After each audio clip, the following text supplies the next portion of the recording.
Okay, we're connected. Hopefully, you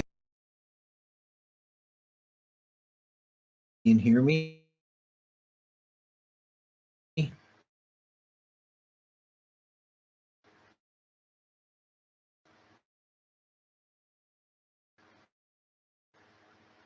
When it starts like that.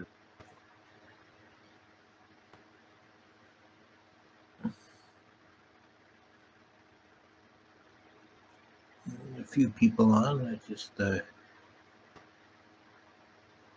wait a second here. Okay, I think we can start. Namo tassa bhagavato arahato samma sambuddhassa. Namo tassa bhagavato arahato samma sambuddhassa. Namo tassa bhagavato arahato samma sambuddhassa. Okay, good evening, everyone. We're continuing to talk about the Grimānanda Sutta. This sutta in the so remember that sanya, the quality of the aggregate of perception, is not entirely passive. It's something that we can cultivate. We can control our perceptions to a certain degree.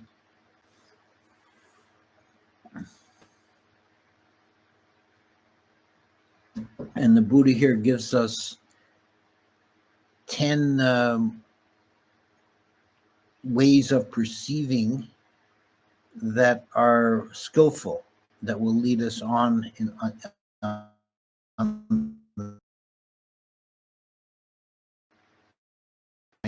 non-delight is which is the negative of the verb to delight in, to find favor in, to enjoy, to seek pleasure in. This is abharati.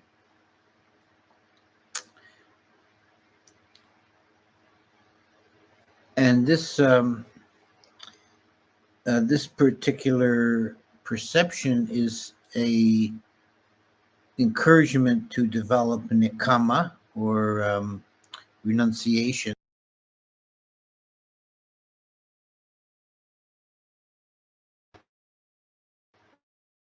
It's turning away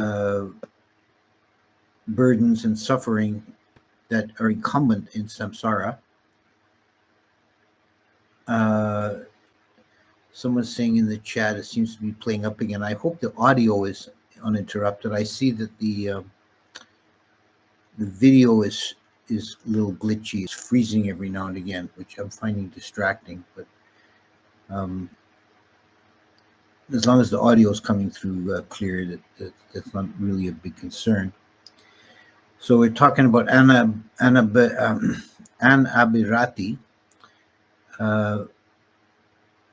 in the mode of perception. Now,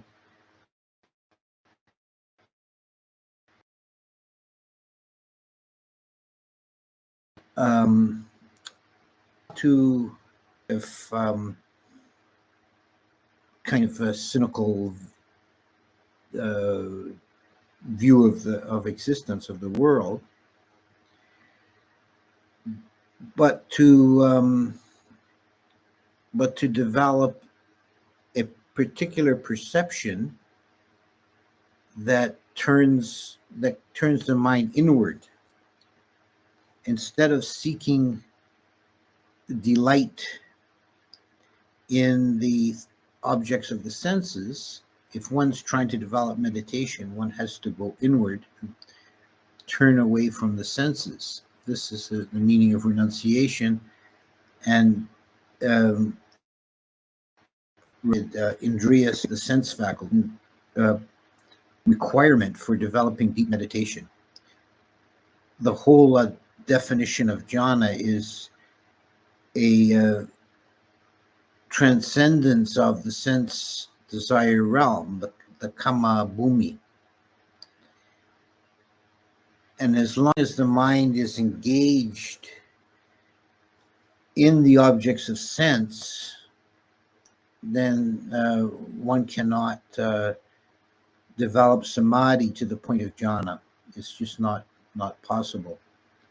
And this is this is even one of the nivaranas, is the primary nivarana probably is a sense desire.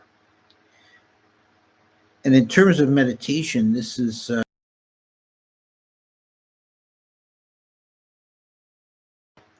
can be quite obvious when it's something uh, strongly appealing to the senses. Strongest examples probably being food and sex, but in terms of meditation, we're also just talking about very subtle movements of the mind to taking interest in or delight in objects of the senses, sight, sound, smells, touches. And as long as the mind is engaged in that way, it's not going to make that transition out of the kamabhumi. So developing this perception of non-delight in the Visuddhimagga of perception of certain signs and particulars leads to certain mental states. And the context in the Visuddhimagga is the overcoming of sensual lust through the use of 32 parts of the body meditation.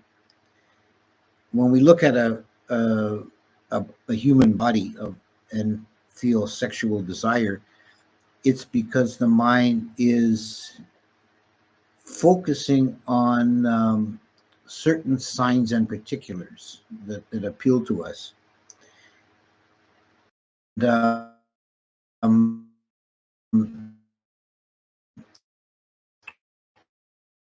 or ignoring other signs and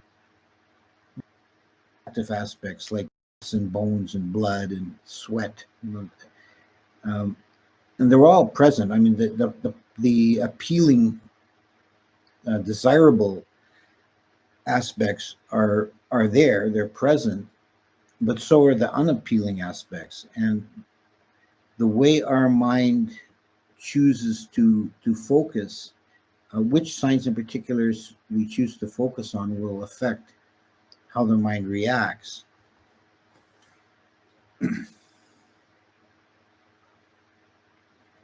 So we can generalize that principle to the world as a whole.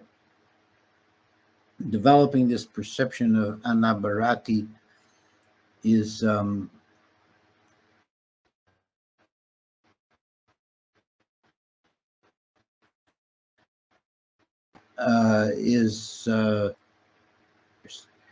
when we consider existence in the world, in any form of existence, whether it's a human or a deva or a brahma, we can consider the desirable aspects and focus on that, and this leads to delight in the world. Or we can focus on the more more fundamental, deeper reality, marked by the three characteristics that this world that we're taking delight in is empty, it's insubstantial, it's impermanent. Whatever we take delight in will become separated from us, it will become destroyed and fully satisfied. Perceiving things through that lens, we're seeing things through the lens of the three characteristics, then we can lump them together and generalize it into non-delight in the world. We're not perceiving things in that way. So this is something very much to be cultivated if you want to make progress in meditation, is to, as I say, not develop a negative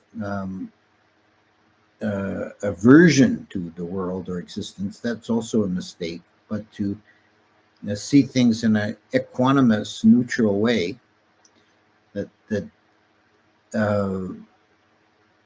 this existence is samsaric.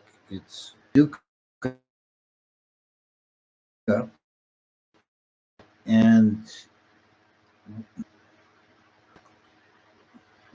one contemplation that can be useful here is to if you find yourself taking delight in aspects of the world, particularly projecting the mind forward and hoping for a good rebirth, to ask yourself, is anything of this worth coming back into existence for?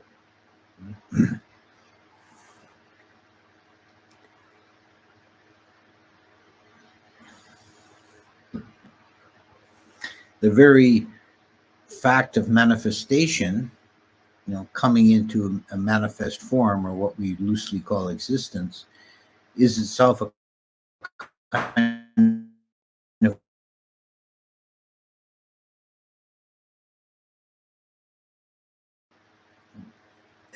Sutta considers everything is possible. But once something becomes manifest, it's like a bit of brokenness.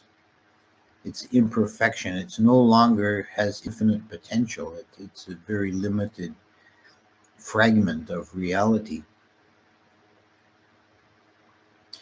And if we're delighting in that, we're delighting in fragments and imperfections.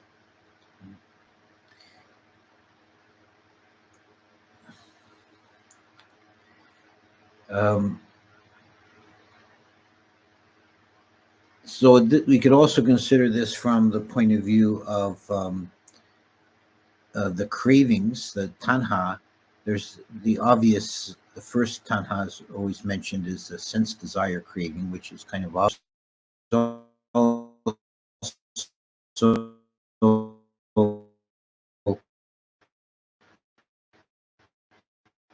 craving for tanha. Sense desire craving is relatively superficial in our mind, but it's noisy. So it usually commands the most attention. But the deeper factors are the desire for existence and the desire for non existence. And just like I said, you shouldn't cultivate a negative repulsion to the world. That leads to vibhava tanha. The delight in the world leads to bhava tanha, the desire to become, to be, which alternates with the desire not to be, the desire to annihilate existence. And both of these paradoxically keep us in the samsaric loop.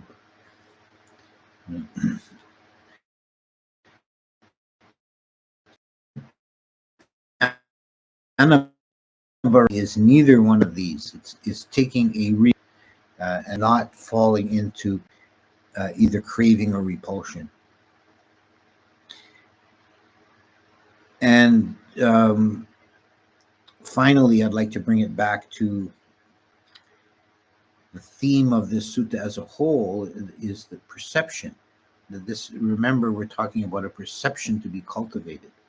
So it's a way of looking, a way of perceiving the world, and perceiving the world as marked by the characteristics, as fundamentally insubstantial, as empty, as impermanent or transient, and as dukkha, in imperfect, unable to satisfy. In that way, then to explore deeper states of consciousness. So I'll stop there. I'm finding it. I'm glad the audio release is holding out. I'm finding this kind of glitchy video is annoying. Let's see. There's already one question there. According to Theravada, does bowing before the Buddha image create positive karma? Yes. Yeah. Any these kind of devotional acts are karmically wholesome. Mahayana says prostrations are beneficial, and people do them hundreds of thousands of times. Yeah, I know that's a practice in Buddhism. We generally don't consider major reference align the mind with the Buddha consciousness.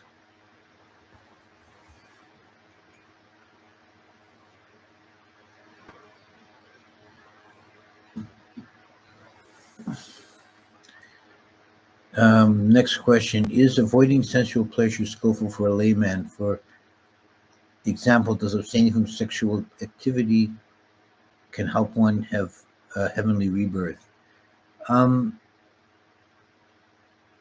No, I don't think celibacy necessarily leads to Dewa rebirth, if that's what you're seeking. You should certainly abstain from sexual misconduct, which means basically cheating on your partner. It's also uh, beneficial to abstain from sexual activity for periods of time. Just keeping the 8 precepts as a practice.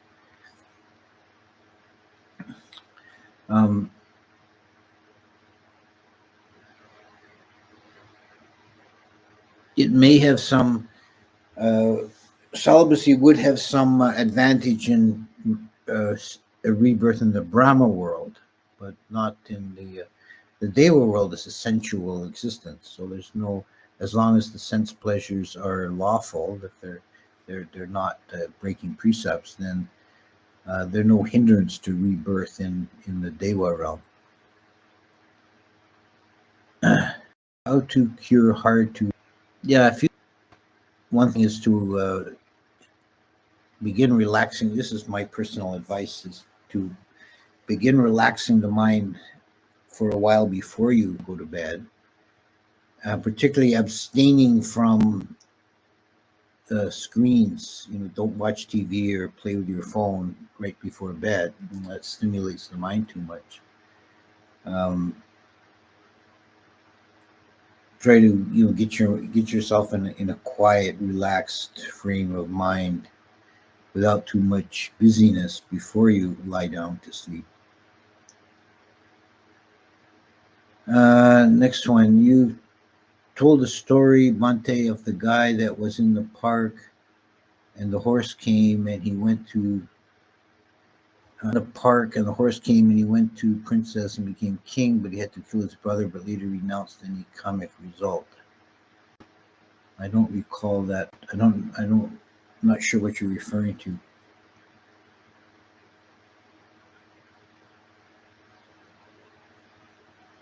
I have no idea what you're referring to there. Can accumulation of merit make the effects of already created negative karma less severe? That's how I understand the lump of salt simile.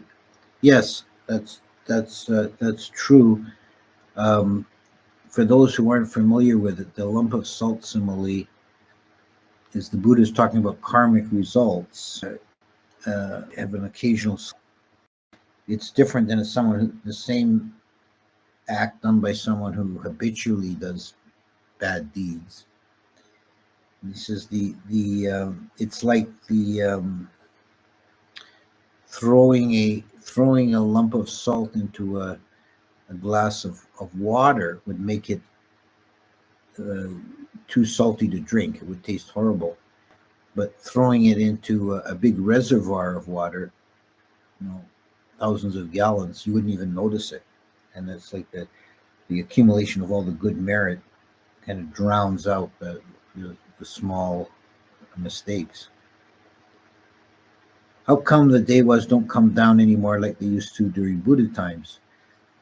I think primarily because there's no Buddha here. We have the canon to this plane of Exuda and get teachings from the Buddha to come here.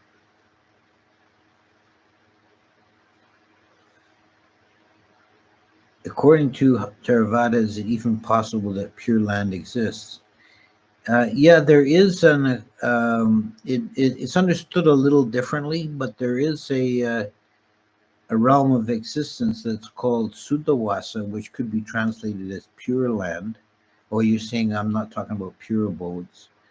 Well, the Pure Land in the strictly Mahayana understanding, that's kind of contradictory to Theravada teaching, because the Buddha doesn't exist. The Buddha doesn't exist after he enters Nibbana. So not, or he's not manifest or not, but he's not a being. I didn't know about that. What's a common purification practice in Theravada tradition?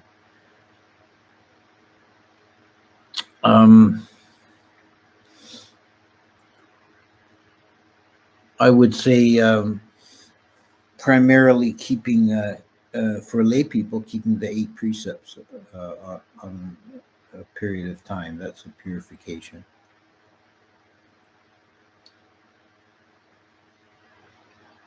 Do you think the suttas agree with Abhidhamma on how much physical feeling Vedana is a result of past karma? Well, that's a complicated question. Um,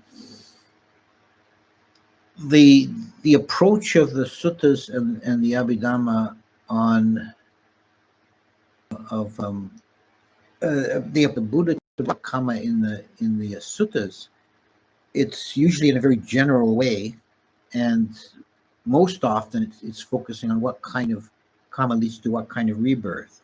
So you could say it's at a very coarse grained level, whereas the Abhidhamma tries to bore down and look at things on the level of mind moments, um, and it becomes the explanation of karma becomes almost like a one-on-one accounting that my volitional mind moments of skillful or unskillful karma lead to resultant mind moments of unpleasant or pleasant feeling.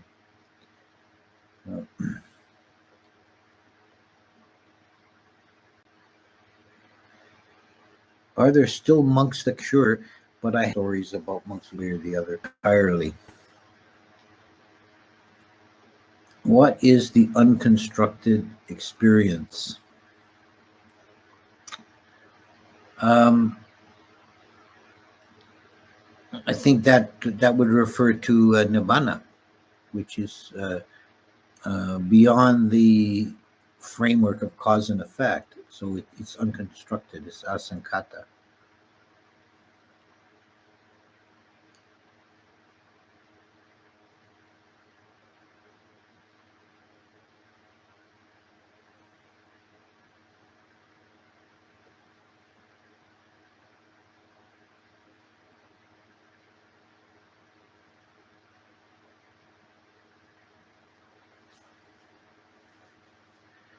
How can we practice meditation while working?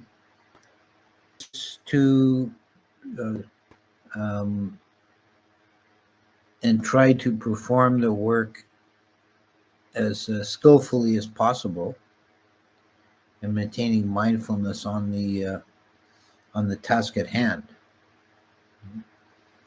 One of my teachers had a saying. One of his teachings was uh,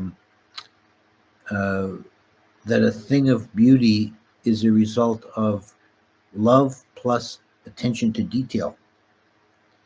So when you're building something, making something, doing or any kind of job of work, really, if you can have a positive attitude, kind of love what you're doing, and pay attention to detail. Don't get lost in the overview, but pay attention to the minute components of the task. Aspect of Buddhism in your, I would say that thinking back to when I first became interested in Buddhism, and particularly the Theravada version, I think what really impressed me was the very pristine or pure way in which the Buddhist teachings dealt with the transcendental. That is nibbana. And every religion will have some kind of approach to a transcendent reality beyond this known reality. And it seemed to me that the Buddhist approach was the most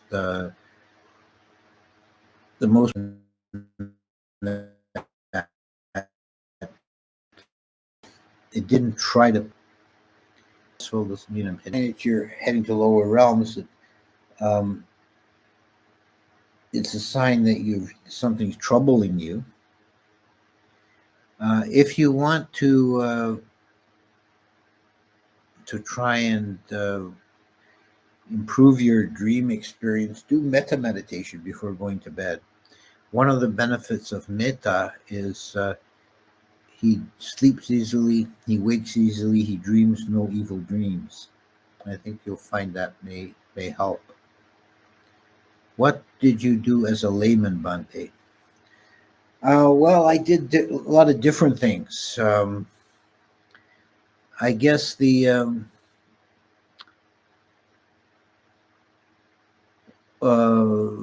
last kind of wage job that I held for some time was technician on the railway.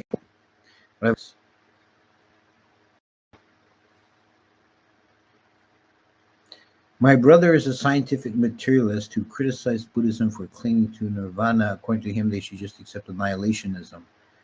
How would you respond to this?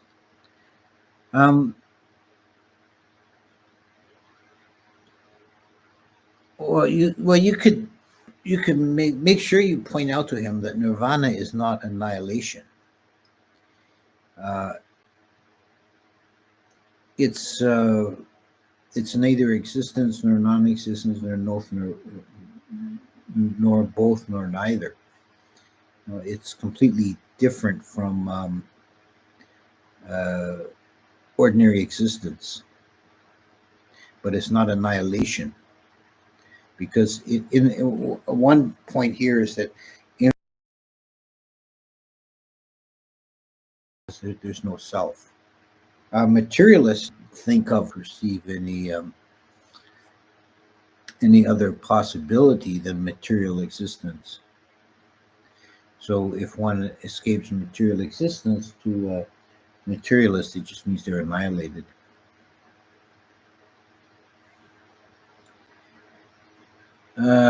Next one. After my recent retreat, I feel like all my afflictions are even more present than before, which makes sense. I struggle coming back to my day routine. Any advice? Yeah, I would say, keep up a daily practice and try and cultivate a wholesome attitude of being in the world. Like you have duties to perform. And it's another saying that was routine as a practice. Are there monks who smoke? Yes, in Thailand particularly. It's not uncommon. Bhante, could you explain karma using 5 aggregates? And in Abhidhamma, is it considered a chitasaka? No, it's not a chitasaka because it's not really a component of the mind. It's more like a process.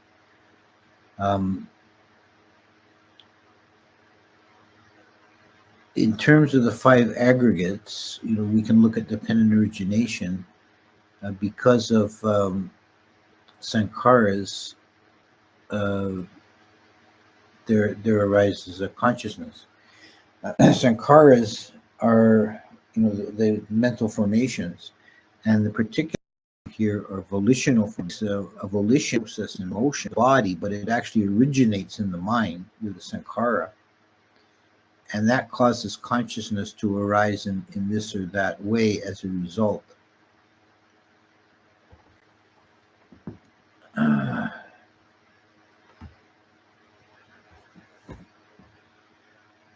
And then feeling avedana arises upon the result of being pleasant or unpleasant.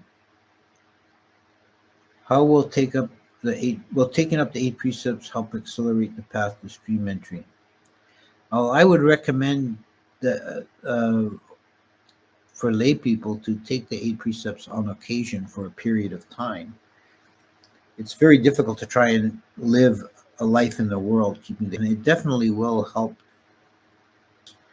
And if I can't answer it by email, we'll set up a talk one to one. What is the connection between dependent origination and nirvana? Dream entry is defined as seeing and ceasing, and also glimpsing the signless, or glimpsing the deathless, like Upatissa Siji's answer. Dependent origination and nirvana. Dependent origination is samsara, and nirvana is getting out of that loop.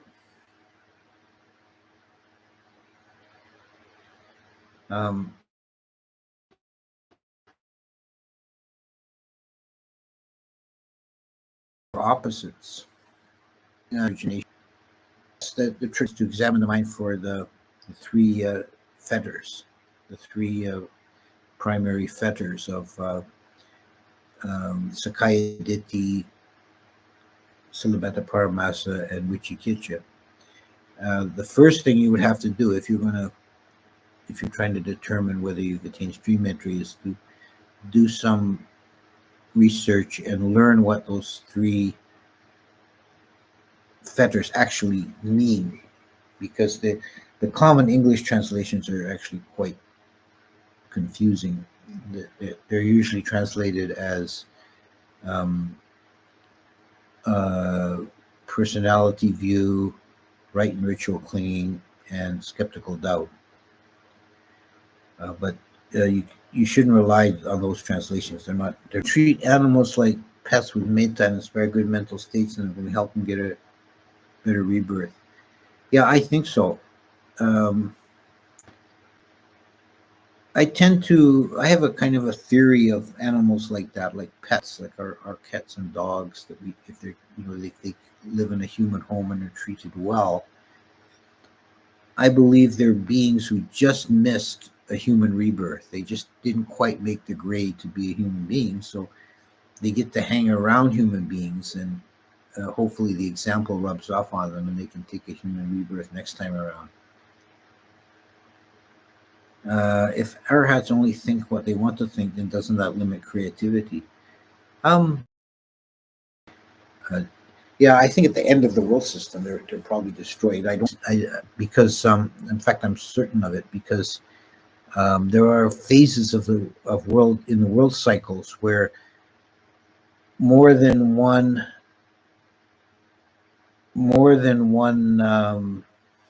world system is destroyed at a time. Like thousands of world systems are destroyed altogether. It's kind of interesting that we have three ways in which your world system comes to an end: by fire, by water, and by wind. And each kind wipes out more. So that's the smallest level of destruction, one solar system. And this galaxy will end up coming to its end when everything is sucked into the black hole, like water down a drain hole. So that's kind of an analogy of water destruction. And then the whole universe comes to an end when everything is dissipated and the energy of the Big Bang runs out. So that's like wind.